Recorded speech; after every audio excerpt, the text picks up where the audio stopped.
Assalamualaikum warahmatullahi wabarakatuh. Alhamdulillahirabbil alamin wassalatu wassalamu ala asyrafil anbiya'i wal mursalin wa ala alihi washabihi ajmain.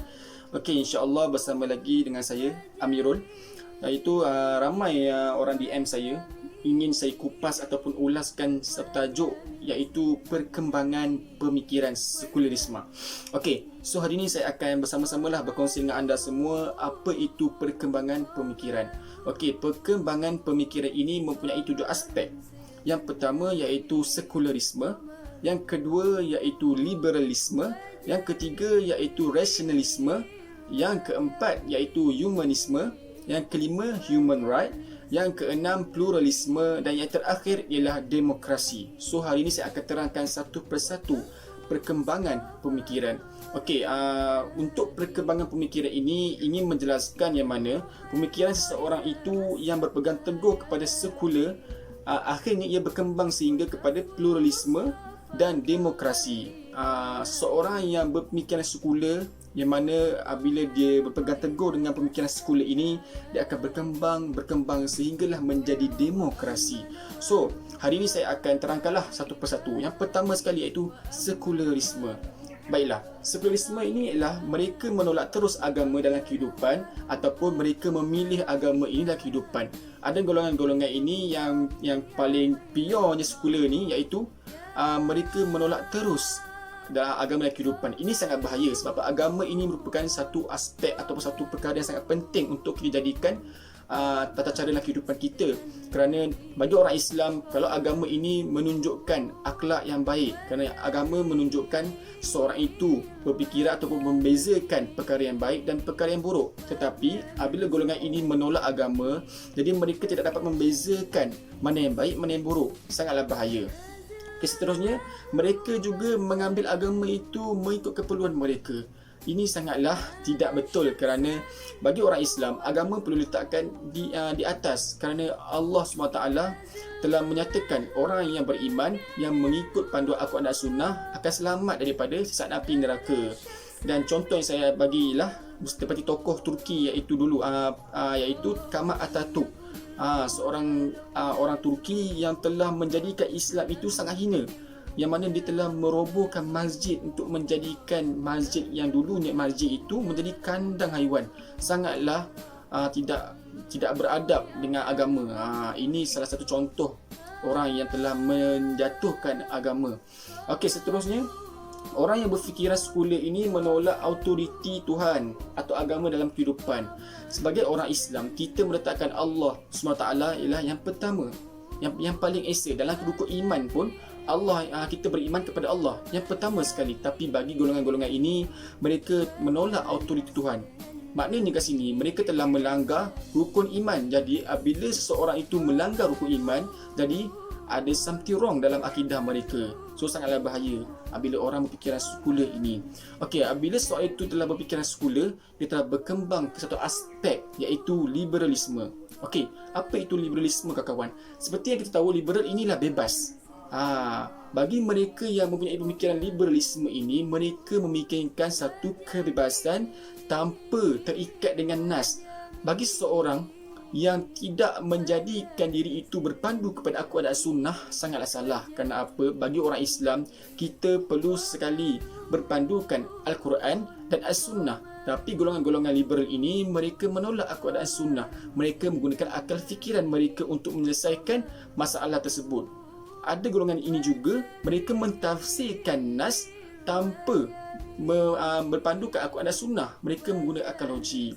Ulama-ulama pada zaman dahulu telah bersusah payah untuk mentafsir, menulis, mengarang kitab-kitab untuk memudahkan masyarakat sekarang ini supaya memahami ayat-ayat ataupun intipati daripada ayat Quran dan ayat hadis. Tapi golongan-golongan ini cuba mentafsirkan menggunakan akal logik.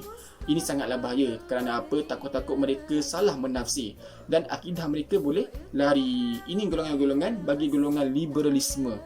Mereka telah berkembang ke aspek yang kedua, iaitu liberalisme.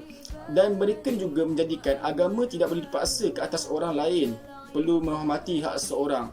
mereka menyatakan yang mana bagi seorang tu tak boleh memaksa orang lain untuk menganuti agama masing-masing. Ya, betul, tapi sememangnya kita perlulah menarik ataupun mengaruhi orang lain supaya ikut agama kita. Kerana apa? Dalam dunia ini, agama yang benar ialah agama Islam sahaja. Agama lain tidak benar. Maka agama Islam adalah agama yang selamat untuk menjadikan kita sebagai ahli syurga, supaya kita dihindarkan daripada siksa api neraka. Sebab itulah kita perlu menyelamatkan orang-orang yang bukan Islam itu, supaya tarik mereka dalam agama kita untuk menyelamatkan mereka daripada siksa api neraka. Okey, bila mereka berfikiran daripada liberal ini, mereka akan berpindah kepada aspek yang ketiga, iaitu pluralisme. Baiklah kawan-kawan, pluralisme ialah mereka rasionalisme, iaitu mengukur suatu dengan fikiran atau akalnya. Mereka yang golongan ini, mereka mengukur suatu dengan akal fikiran. Macam liberal tadi, mereka menggunakan akal fikiran saja. Maknanya sini, panduan bagi orang Islam Al-Quran dan As-Sunnah. Tapi bagi golongan mereka, mereka menggunakan akal ini nombor satu untuk mentafsirkan atau memahami ayat-ayat. Jadi salah sebenarnya. Okey, dalam kita punya hukum hakam pun, untuk kita jadikan panduan, yang pertama sekali ialah Al-Quran, yang kedua ialah As-Sunnah, yang ketiga ijma' ulama', yang keempat qiyas. So, tapi bagi mereka ini, mereka menjadikan akal fikiran ataupun akal ini menjadikan nombor satu. Jadi salahlah di situ. Kerana apa? Berbeza dengan pandangan orang Islam. So, mereka juga bagi golongan-golongan yang macam pure rationalist, mereka menyatakan mengukur suatu dengan fikiran atau fikiran. Okey, bagi rationalist ini juga dengan Islam, iaitu mereka menyatakan di mana ada kebaikan dan kemaslahatan, di situlah syariat Allah. Ini bagi contohnya macam golongan Mu'tazilah lah. Mereka menyatakan macam itu. Okey, tapi bagi orang Islam, di mana ada syariat Allah, di situ ada kebaikan dan kemaslahatan. Itu bagi orang Islam yang sebenar-benarnya pemikiran bagi orang Islam.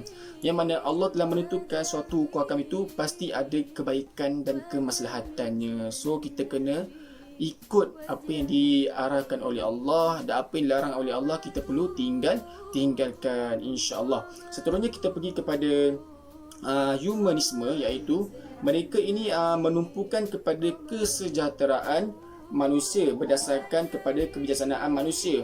Mereka lebih tahu tentang dirinya. Bagi humanisme ni pula, mereka menegakkan tentang kemanusiaan lah. Maksudnya mereka mementingkan kemanusiaan. Ini sangat salah sebenarnya. Kerana apa? Kita perlu letakkan Allah dahulu, barulah manusia. Kerana apa? Allah yang menciptakan manusia, bukan manusia menciptakan Allah. So kita kena letakkan Allah yang pertama. Tapi mereka ini, mereka mementingkan kemanusiaan. Hak manusia itu berbanding daripada hak Islam itu. Ini sangat berbeza sebenarnya. So seterusnya kita pergi kepada aspek yang ketiga, iaitu pluralisme. Okey, bagi aspek pluralisme ini, tak ada suatu kepercayaan dan agama atau agama yang lebih berat betul mengatasi yang lain. Okey, sokong idea keharmonian dalam masyarakat dengan meminggirkan agama, kerana agama mendorong kepada pergaduhan. Bagi golongan-golongan ini, mereka menyatakan yang mana bila orang yang mentaati ataupun terlalu obses dengan agama boleh berlaku pergaduhan. Sebenarnya ini untuk memutarbalikkan orang-orang yang menganuti agama. Kenapa? Agama telah mengajar perkara-perkara yang betul, perlu menyelesaikan masalah itu dengan perkara yang betul. Tapi mereka ini menyatakan yang mana bila orang itu kuat beragama, pasti ada pergaduhan. Maknanya mereka sangatlah salah, pemikiran sangatlah salah. So akhir sekali, iaitu kita pergi pada demokrasi. Okey, bagi demokrasi ini, kalau kita tengok syura versus demokrasi.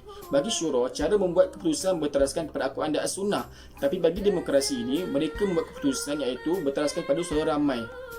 Salah. Bagi orang Islam, kita perlu utamakan Al-Quran dan Sunnah. Tapi bagi mereka yang demokrasi ini, mereka menyatakan suatu bulat suara daripada orang ramai. Itu sangatlah salah sebenarnya.